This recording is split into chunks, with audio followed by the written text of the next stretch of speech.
ஓம் முருகா போற்றி. ஓம் சரவண பவ. என் அன்பு குழந்தையே, நான் உன்னிடம் ஒன்றை தருவதற்காக பலமுறை வந்தேன். ஆனால் நீயோ என்னை அலட்சியம் செய்துவிட்டு அவ்வப்போது வேறு பக்கம் திரும்பி விடுகின்றாய். இதுவரை உனக்கு கை கேட்டியது கை நழுவி போனை கொண்டே இருந்ததல்லவா? எதனால் என்று நினைக்கின்றாய்? கண் முன்னே இருந்தது காணாமல் போனது போன்ற சூழ்நிலைகள் எல்லாம் உனக்கு வந்து கொண்டே இருக்கிறதல்லவா? எதனால் என்று யோசித்தாயா? காணாமல் போனது கண் முன்னே வந்தது போன்ற சூழ்நிலைகள் எல்லாம் இனி முடிவுக்கு வரப்போகின்றது. அதனால்தான் இந்த முறை உன்னிடம் இதை கொடுத்தே ஆக வேண்டும் என்ற முடிவோடு நான் வந்திருக்கிறேன். நிச்சயம் நல்ல முடிவு உனக்கு கிடைக்கும். உன் வாழ்வில் ஒரு புதிய மாற்றம் வரும். எது உனக்கு ராசி இல்லாத நாள், ராசி இல்லாத தினம் என்று நினைத்து கொண்டிருக்கின்றாயோ, அதை இப்போது ராசியான தினமாக மாற்றப் போகின்றேன். ஏற்கனவே நான் சொன்னபடி உனக்கான நல்வினைகள் எல்லாம் செயல்பட ஆரம்பித்து விட்டன. சில விஷயங்கள் உனக்கு முட்டுக்கட்டையாக இருந்தாலும் உன் முன்னேற்றத்தை தடுக்க யாராலுமே இனி முடியாது. நீ இதுவரை எவ்வளவு நல்வினைகளை செய்திருந்தாயோ அந்த நல்வினைகள் எல்லாம் இப்போது செயல்பட ஆரம்பித்து விட்டன. இனி உனக்கு கவலையே கிடையாது என் தங்கமே. கைக்கு எட்டியது வாய்க்கு கிடைக்கவில்லை என்று கை நழுவி போனது எல்லாம் இனி உன் கண் முன்னே வரப்போகின்றது. காணாமல் போனது எல்லாம் ஒரு முடிவுக்கு வரப்போகிறது. உன் வாழ்வில் ஒரு புதிய மாற்றம் நிச்சயமாகவே வரும். பயப்படாதே, கலங்காதே. முட்டுக்கட்டையாக இருந்தவைகள் எல்லாவற்றையுமே அந்த நல்வினைகள் உடைத்து எறிய போகிறது. உன்னுடைய முன்னேற்றத்தை தடுக்க இங்கு யாருமே கிடையாது. அதை நீ மனதில் வைத்துக்கொள். உன்னுடைய பரபரப்பான வாழ்வின் நடுவே அவ்வப்போது சில நிமிடம் தியானங்கள் செய்வது உனக்கு தேவையான ஒன்று. புரிகிறதா? உனக்கு அலட்சியம் வேண்டாம். நீ உன் கவலைகளை என்னிடம் தெரிவித்தாய். ஆனால் நான் உன் கவலைகளை பற்றி உன்னிடம் பேசுவதை விட அதை நீ கடந்து போகும் ஆக்கப்பூர்வமான வழிகளை பற்றி பேசுவதையே நான் விரும்புகின்றேன். உன்னுடைய அனைத்து கவலைகளும் எனக்கு தெரியும். எல்லாவற்றையும் அறிந்தவன் நான். இந்த உலகில் எல்லாம் சரியானது போல் தோன்றும் போது நீ வேகம் எடுப்பாய். அது உன்னை இடறி விழச் செய்யும். ஆனால் நிதானமும் நீ செய்த தானமும் தான் உன்னை தாங்கிக் கொண்டிருக்கும். கவலைப்படாதே, அது உனக்கு மிக சக்தியாகவே இருக்கும். நிதானத்தில் இருக்கும்போது முடிவெடுக்க வேண்டும். நிதானம் தவறும்போது நீ தியானம் செய்ய வேண்டும். அப்படி இருந்தால்தான் நீ செய்யும் ஒவ்வொரு செயலுமே நன்றாக முடியும். எல்லாமே நல்லதாகவே நடக்கும். நிதானத்தோடு முடிவெடுக்கும் எல்லாம் நிச்சயம் வெற்றி பெறும். வேகமாக அவசரமாக எந்த ஒரு முடிவும் எடுக்கக்கூடாது. அதில் உனக்கு பெரிய ஆபத்து மட்டும்தான் நிறைந்திருக்கும். நான் சொல்வது புரிகிறதா? உன் வாழ்க்கை நிச்சயம் கிடைக்கும். புதிய மாற்றத்தோடு நல் வாழ்க்கையை உன்னிடம் நான் கொண்டு வந்து சேர்ப்பேன். நல்லது நடந்து கொண்டே இருக்கும். உன்னை விட்டு சென்றதெல்லாம் உன் கை வந்து சேரும் இந்த நல்நாளில். எப்படி தெரியுமா? நீ மகிழ்ச்சியாக இருக்கப் போகின்றாய். எப்படி தெரியுமா? உனக்கு துணையாக நான் இருக்கின்றேன். உனக்கு வேண்டியது எல்லாவற்றையுமே நான் கொடுக்கப் போகின்றேன். உன் கை நழுவி போனது எல்லாம் இன்று உன்னை வந்து சேரப்போகின்றது. காலை எழுந்ததுமே என்ன வாக்கு எனக்காக கடவுள் சொல்ல வந்திருக்கிறார் என்று பார்க்க வேண்டும். ஏனென்றால் உன்னுடைய மனம் எதையோ பறிகொடுத்தது போல இருக்கின்றதல்லவா? உன் மனதில் சில கவலைகளுடன் நேற்று உறங்கி போனாய். அதை கண்டு நல்ல செய்தியை சொல்வதற்காக நான் இப்போது ஓடி வந்திருக்கின்றேன். ஒவ்வொரு காலகட்டத்திற்கும் என்ன நடக்க வேண்டுமோ அதுதான் நடந்திருக்கின்றது. ஆனால் இது நிரந்தரமல்ல. இதுவும் மாறும். உன் மனதில் உள்ள அந்த சுமைகளை இறக்கி வைத்துவிட்டு அடுத்த நொடி உன்னுடையதாக இருப்பதற்கு அதை எப்படி நீ சிறப்பாக ஆக்கப் போகின்றாய் என்பதில் கவனத்தை செலுத்து. நான் உன்னோடு இருக்கின்றேன். அடுத்த நொடியை மகிழ்வுடையதாக மாற்றி காமிக்கப் போகின்றேன். உன் வாழ்க்கை என்னுடைய கையில் இருக்கிறது. உன்னை விட்டு போனதை பற்றி நீ கவலைப்பட்டு கொண்டிருந்தாய் அல்லவா? இனி அதற்கு கவலையே பட வேண்டிய அவசியமே இல்லை. உன்னை விட்டு சென்றதெல்லாம் உன் கை வந்து சேரும் நன்னாளாக இந்த நாள் மாறப்போகிறது. நீ மகிழ்ச்சியாக இருந்தாலும் அவ்வப்போது உன் மனதில் ஏதோ ஒரு பயம் ஓடிக்கொண்டே இருக்கின்றது. ஆனால் அது தேவையற்ற பயம். உன் வாழ்க்கையில் நல்ல மாற்றங்கள் ஒவ்வொன்றாக இனி நடக்க ஆரம்பமாகிவிட்டது. பயம் உனக்கு எதிர்மறை எண்ணங்களை மட்டும்தான் தரும்.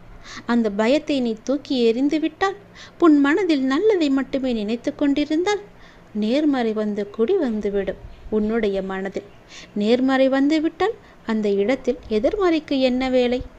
உன் செயல்பாட்டை தடுக்கும் எதிர்மறையை உடனே அழித்துவிடு. உன்னுடைய பயத்தை முழுவதுமாகவே விட்டுவிடு. நல்லதை மட்டும்தான் நினைக்க வேண்டியது உன்னுடைய வேலை. உனக்கு பல வழிகளின் நன்மைகளை கொண்டு வந்து சேர்ப்பது என்னுடைய கடமை. உன் வாழ்க்கை நிச்சயம் மாறும். நீ வாழ்வை எப்போதும் குறை சொல்லாமல் நீ ஏற்றுக்கொள்ள வேண்டும். வினையை எப்போது நீ புரிந்து கொண்டாயோ அப்போதே உன்னுடைய வாழ்வில் பல மாறுதல்கள் நடக்க ஆரம்பித்து விட்டன. நீ விரும்பியபடி நடந்தால்தான் மகிழ்ச்சி இருக்கும் என்று நினைத்தாய். ஆனால் இப்போது உனக்கு அமைந்த வாழ்விலேயே நீ அனைத்து மகிழ்ச்சிகளையும் காணப்போகின்றாய். இடமாற்றம், வேலை மாற்றம் என நீ எதிர்பார்த்த பல மாற்றங்கள் நிகழப்போகிறது. நீண்ட நாட்களாக நீ கேட்ட ஒரு வேண்டுதலும் இந்த மாதத்தில் நிச்சயம் நிறைவேறும். நீ மகிழ்ச்சியாகவே இரு. உன் கைகூடி வரப்போகிறது உன்னுடைய ஆசைப்பட்ட வாழ்க்கை. அதை ஏற்றுக்கொண்டால் நல்லது உன் வாழ்வில் நடந்து கொண்டே இருக்கும். விதி என்று நீ எதையும் லேசாக விட்டுவிடக்கூடாது. இறைவனிடம் தொடர்ந்து நீ வேண்டிக் கொண்டே இரு. விதிக்கும் விதி விலக்கு என்று ஒன்று இருக்கிறது. அது இறைவனிடம் மட்டுமே இருக்கின்றது. இறைவனின் திருவடி பட்டதுமே உன்னுடைய தலையெழுத்து நிச்சயம் மாறும். இறைவனின் திருவடியை நீ விட்டு விடாதே. விதியையும் முறியடிக்கும் வல்லமை இறைவனின் திருவடிக்கு உண்டு. அதனால் அப்பா உனக்கு சொல்வது, செய்வது, நடப்பது, நடத்துவது என எல்லாமே உன்னுடைய நன்மைக்காக மட்டும்தான் என்பதை நீ மறந்து விடாதே. உன்னுடைய சில முயற்சிகள் கைகூடாமல் போனதற்கு கூட காரணம் நீ விதிதான் என்று எண்ணிக்கொண்டிருக்கின்றாய். அது தவறு. நீ உன் முயற்சியிலிருந்து பின்வாங்கிவிட்டாய். சிறிது தயக்கம் காட்டிவிட்டாய். அதனால்தான் முயற்சியிலிருந்து பின்வாங்காதே. எல்லா அனுபவ பாடங்களையும் கற்று நீ ஒரு பெரிய குறிக்கோளை மிக எளிதில் நிச்சயம் அடைவாய். நீ என்னுடைய திருப்பாதங்களை பற்றிக்கொள். உன் தலையெழுத்து இதுதான் என்று விட்டுவிடாதே. உன் தலையெழுத்து மாற்றும் பொறுப்பு என்னுடைய பாதத்திற்கு உண்டு என்பது உனக்கு தெரியாதா? அனுபவங்கள் தரும் பாடங்களை நீ மறக்கக்கூடாது. வரும் நாட்கள் உனக்கு மிகவும் மகிழ்ச்சிகரமான நாட்களாக இருக்கும். எப்போதும் நீ கோபம் கொள்ளாதே. உன்னுடைய கோபமே உனக்கு பெரிய இடைஞ்சலாக இருக்கிறது, தடையாக இருக்கிறது.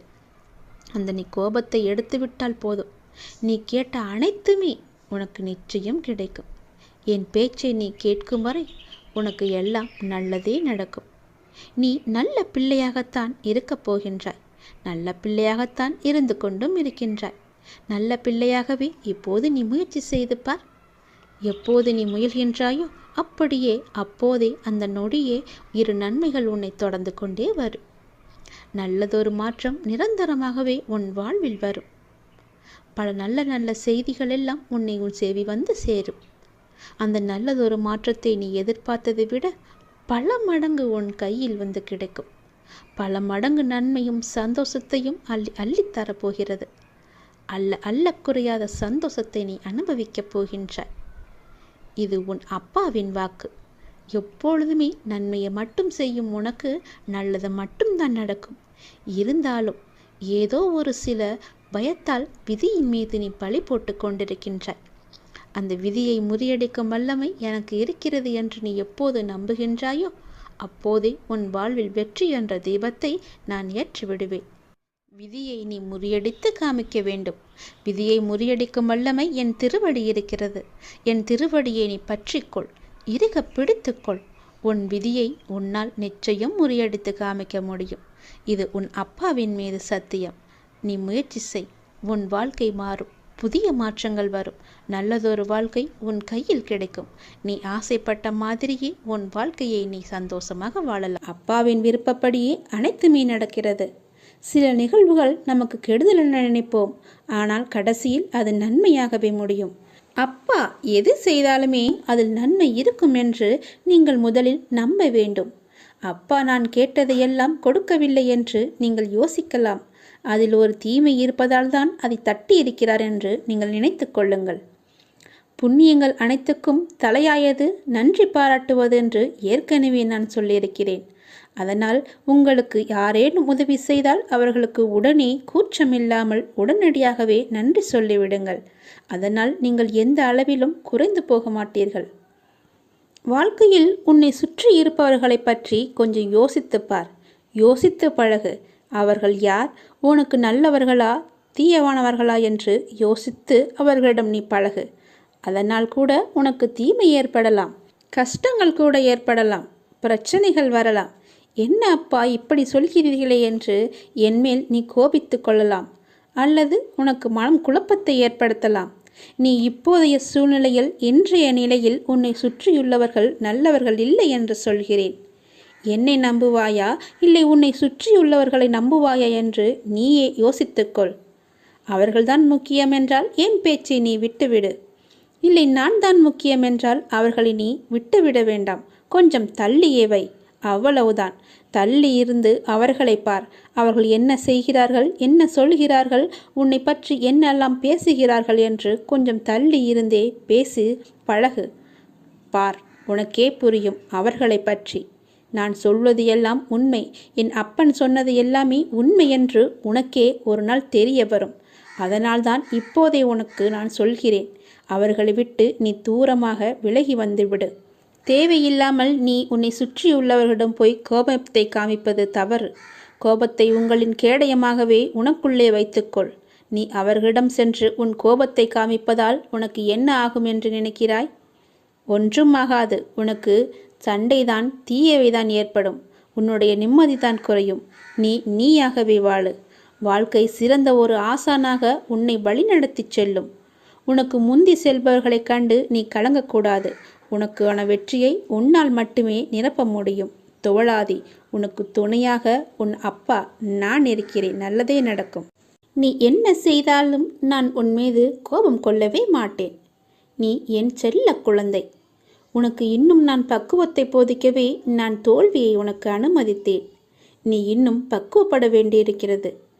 உனது சிந்தனை இன்றைய காலகட்டத்தை மட்டுமே பார்க்கின்றது.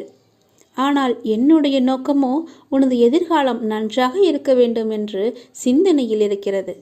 உன்னுடைய எதிர்காலம் தொடர்பானது. நீ அந்த காலத்தில் சிறப்பாக வாழ வேண்டும் இல்லையா? நீ சிறப்பாக வாழ வேண்டும் என்பதற்காக உன்னால் சகித்து கொள்ளக்கூடிய, உன்னால் உணர்ந்து கொள்ளக்கூடிய, உன்னால் முடியும் என்ற சூழ்நிலையில்தான், அந்த வகையில்தான் இத்தகைய சின்ன சின்ன பிரச்சனைகளை தந்து உன்னை நான் பக்குவப்படுத்துகிறேன். உன்னுடைய துன்பங்கள் எல்லாமே கடந்து போனவை. கடந்து போனதை நினைத்து நீ ஏன் கவலைப்பட்டு கொண்டிருக்கிறாய்?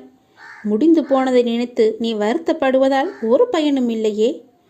ஏன் இப்படி கடந்ததையும் இழந்ததையும் நினைத்து வருந்தி கொண்டிருக்கிறாய்? நீ கவலையப்படாதே. உனக்கு துணையாகவே நான் இருப்பேன்.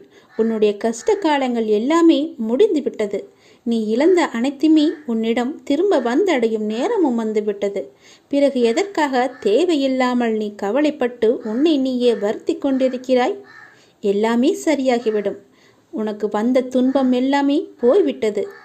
இனி உன் வாழ்க்கையில் சந்தோஷமும் நிகழப்போகிறது. ஆனந்தமும் மகிழ்ச்சியும் துள்ளி குதிக்கப் போகிறது. உன் வீட்டில் ஆனந்தம் துள்ளி விளையாடப் போகிறது. நீயும் சந்தோஷமாகவே இருக்கப் போகிறாய். உன்னை நோக்கி வருகின்ற எல்லா ஆனந்தமும் நான் கொடுத்தது. உன்னுடைய கர்மவினை எல்லாவற்றையுமே நான் எரித்து விட்டேன். நீ எப்போது என் பேச்சை கேட்டு எனக்காக நீ மட்டை தேங்காய் வாங்கி கொண்டு வந்து என்னிடம் கொடுத்தாயோ, நான் சொன்னதை கேட்டு எனக்கு துவாரகமாயில் வந்து நெய் வாங்கி எனக்கு தீபம் ஏற்றி விட்டாய் அல்லவா? இனி உன்னுடைய கருமாக்கள் எல்லாமே நசிந்து போயின. நீ எப்போது என் துவாரகாயில் வந்து விளக்கு ஏற்றினாயோ, எப்போது எனது துவாரகமாயில் துணியில் வந்து அந்த தேங்காயை போட்டாயோ, அப்போதே உன்னுடைய கர்மவினை எல்லாமே முடிந்து விட்டன. இனி நீ சந்தோஷமாகவே இருக்கப் போகிறாய். ஜெயமாக இருக்கப் போகிறாய். உன்னை நோக்கி எல்லாமே நல்லதாகவே வந்து கொண்டிருக்கின்றன. நீ உன் வீட்டை தயார்படுத்திக்கொள். நல்லது வந்து கொண்டிருக்கிறது. உன் வீட்டு கதவை அது தட்டப்போகிறது. இனி வரிசையாகவே எல்லாமே நல்லதாகவே நடக்கும். நீ நினைத்தது எல்லாமே படிப்படியாகவே நடக்கும். நீ சந்தோஷமாக இரு. எல்லாமே உனக்கு வரிசையாக வந்து கொண்டே இருக்கின்றன. என் பேச்சை கேட்டு நீ நடந்ததால் நான் உனக்கு அன்பு பரிசாக உனக்கு மகிழ்ச்சியையும் நிம்மதியும் தான் தருகிறேன். இது நாடகம் நிறைந்த நரிகள் வாழும் உலகம். இது நல்லவர் யார் கெட்டவர் யார் என நிதானமாக யோசித்து செயல்பட வேண்டிய காலம் இது. ஏனென்றால் இது கலிகாலமாகிவிட்டது. நான் உன்னோடு இருக்கிறேன், நீ பயப்படாமல் இரு. நீ பலம் கொண்டு திடமான மனதோடு இரு. உன்னை ஒரு பொதுமி அப்பா கைவிட மாட்டேன். புண்ணியங்கள் அனைத்திற்குமே தலையாயது எது தெரியுமா? நன்றி பாராட்டுவதுதான். பாவங்கள் அனைத்திற்குமே தலையாயது நன்றியை மறப்பதுதான். செய்த நன்றியை மறப்பதுதான் பெரிய பாவம். தக்க சமயத்தில் செய்த உதவிக்கு நன்றியை கொன்றவனுக்கு ஒரு பிரயோஜனமும் இல்லை, ஒரு சித்தமும் இல்லை. நம்மை பெற்று வளர்த்த அன்னையும் பிதாவும் முன்னறி தெய்வம், கண்கண்ட தெய்வம். அவர்களுக்கு செய்யும் பணிவிடைகளே நீ செலுத்த வேண்டிய முதன்மையான நன்றி கடன். ஏனெனில் அதன் நன்மை என்பது கடலை விட பெரியது. தள்ளாத காலத்திலாவது நீ அவர்களின் மனம் மகிழும்படி நடந்து கொள். நீ என்னதான் தான தர்மம் செய்து வந்தாலும் அவர்களை நல்லபடியாக வைத்து கொள்ளாவிட்டால் நீ எதிலுமே வெற்றி பெற முடியாது. உன் உண்மை அன்பிற்கு கட்டுண்டவர்களை தவிர வேறு எவரின் அசட்டு பேச்சுகளுக்கும் நீ உன் மனதில் இடம் கொடுத்து விடாதே. எந்த சூழ்நிலையிலும் உனக்கு தக்க சமயத்தில் உதவி புரிந்தவர்களை உதாசீனப்படுத்தாதே. உதவி செய்தவர்களுக்கு நன்றி பாராட்டுவதுதான் மிகப்பெரிய புண்ணியம். உனக்கு பின்னால் இருப்பது யார் என்று தெரிந்து கொள். உனக்கு பின்னால் இருப்பது நான் தான். உன்னை நான் கைவிடவே மாட்டேன். எல்லாமே சரியாகிவிடும். எதற்குமே நீ அஞ்சாதே. உன்னோடும் உன் குடும்பத்தோடும் நான் உன் அப்பா இருக்கிறேன். எதற்குமே கலங்காதே. உன்னை நான் அல்லவா எப்போதுமே பார்த்து கொண்டிருக்கிறேன். அதனால் என்றுமே உனக்கு நன்மையை மட்டும்தான் தெரிவேன். நன்மை மட்டும்தான் உன் கண்ணுக்கு புலப்படியும் நான் செய்வேன். உன்னுடைய பாரங்களை எல்லாமே எனது பாதத்தில் நீ சமர்ப்பித்து விட்டாய். நீ எதற்காகவும் இனிமேல் கலங்கக்கூடாது. எப்போது உனது பாரங்களை எனது காலடியில் நீ விட்டாயோ அந்த நொடி முதலே உன்னுடைய கர்ம வினைகளை அகற்றி உனக்கு நல்லது நடக்க நான் ஆயத்தமாகிவிட்டேன். இப்பொழுது என்னுடைய தவக்காலம் முடிந்தது. உனக்கு நல்லதை நடக்க செய்யப் போகிறேன். இப்போது உனக்கு நல்லது நடக்குவதற்காக நான் கண்கொண்டு திறந்து பார்த்திருக்கிறேன் உன்னை. என்னுடைய தவக்காலமே உனக்காக மட்டும்தான். எல்லாமே உனக்கு கைகூடி வரப்போகிறது. நீ துயரத்திலிருந்து நிச்சயமாகவே விடுபட போகிறாய். பல ஆனந்தத்தை நான் உனக்கு அள்ளித்தரப்போகிறேன். காத்திரு. மெல்ல மெல்ல உனது துன்பங்கள் எல்லாமே முடிவுக்கு வரும். உனக்கு கஷ்டத்திலிருந்தும் நோயிலிருந்தும் விடுதலை கிடைக்கும்படி நான் செய்வேன். உன்னுடைய கடன் பிரச்சனை எல்லாமே தீரப்போகிறது. நீ எதிர்பார்த்தபடியே உனக்கு பணவரவு இறக்கப் போகிறது. நீ வேண்டியபடியே நீ கேட்டபடியே அந்த பணத்தை நான் உனக்கு தரப்போகிறேன். நீ இப்போது பணம் இல்லாமல் தவித்து கொண்டிருக்கிறாய். உன் பண பிரச்சனையை தீர்ப்பதற்காகத்தான் நான் ஒருவரை அனுப்பியிருக்கிறேன். அவர் மூலம்தான் உனக்கு பணம் கிடைக்கப் போகிறது. யாரென்று அடையாளம் அறிந்து கொள், தெரிந்து கொள். வருவது நானாக கூட இருக்கலாம். இன்றைய காலகட்டத்தில் இந்த நிலையில் இன்றைய சூழலில் உனக்கு பணம் பெரிய ஒரு கஷ்டமாகவே இருக்கிறது. அந்த பண பிரச்சனை எல்லாமே தீரும் வகையில் நான் உனக்கு ஒரு வழியை ஏற்படுத்தியிருக்கிறேன். அந்த வழி சிறப்பானதாக இருக்கும். அதிலிருந்தே உன்னுடைய பண கஷ்டங்கள் எல்லாமே தீர்ந்துவிடும். அதிலிருந்து தான் உனக்கு நிரந்தர வருமானமும் கிடைக்கும். நீ கவலைப்படாதே. உன் பண பிரச்சனையை தீர்ப்பது என்னுடைய பொறுப்பு. நான் இன்றுதான் ஒருவரிடம் பணம் கொடுத்து அனுப்பியிருக்கிறேன். விரைவில் அவர் உன்னை தேடி வருவார். யாரென்று அறிந்து கொண்டு அந்த பணத்தை நீ வாங்கிக்கொள். நீயாக சென்றாலும் சரி, இல்லை அவராகவே வந்தாலும் சரி, கொடுப்பது நான் தான். உன் பண பிரச்சனை அதிலிருந்துதான் தீரப்போகிறது. நீ எப்போது அந்த பணத்தை வாங்குகிறாயோ அன்று முதலே என்னுடைய ஆசீர்வாதம் மூலம் உனக்கு பணம் கிடைத்து கொண்டே இருக்கும். உன்னுடைய கருமாக்கள் எல்லாமே நீங்க பெற்று உன்னுடைய கடன் பிரச்சனைகள் எல்லாமே தீர்ந்து பணமழையில் நீ நனையப் போகிறாய். உன்னுடைய கடன் பிரச்சனை, தீராத கஷ்டம் எல்லாமே நிவர்த்தியாய்விடும். கடன் நிற்கிறதே என்று கவலைப்படாதே. இனி உன் வாயிலிருந்து பணம் இல்லை என்ற சொல்லும் வரக்கூடாது. ஏனென்றால் பண பிரச்சனையை தீர்க்கத்தான் நான் ஒருவரை அனுப்பியிருக்கிறேன். நானும் வருவேன். எதிர்பார்த்து காத்திரு. நீ என்னை நோக்கி வர வேண்டுமென்றால் நீ நான் சொல்வதை போல செய்துவிடு. உனக்கு எல்லாமே நல்லதாகவே நடக்கும். உன்னுடைய தொழில் நீ இப்போது பார்த்து கொண்டிருக்கும் வேலை உனக்கு சிறப்பானதாக மாறி பல மடங்கு உத்தியோகத்தில் பதவி உயர்வு பெற்று கூடுதல் வருமானமும் கிடைக்கும்படி செய்கிறேன். செய்து கொண்டேன், செய்தும் விட்டேன். அது விரைவிலேயே உன் கையில் கிடைக்கும். நான் சொன்னது போலவே அந்த தை மாதத்திற்குள்ளே உனக்கு கிடைத்துவிடும். தை 1ஆம் தேதிக்குள் அதற்கான நல்ல செய்தியும் உன் காதுகளில் விழும். உன் பணப்பிரச்சனை முற்றிலுமாக நீங்கிவிடும். எனக்கு பணக்கஷ்டம் இருக்கிறது என்ற வார்த்தையை இனி உன் வாயிலிருந்து வராது. உனக்கு நல்லதாகவே நடக்கும். நல்லது மட்டுமே நடக்கும் உன் அப்பாவின் துணையோடு.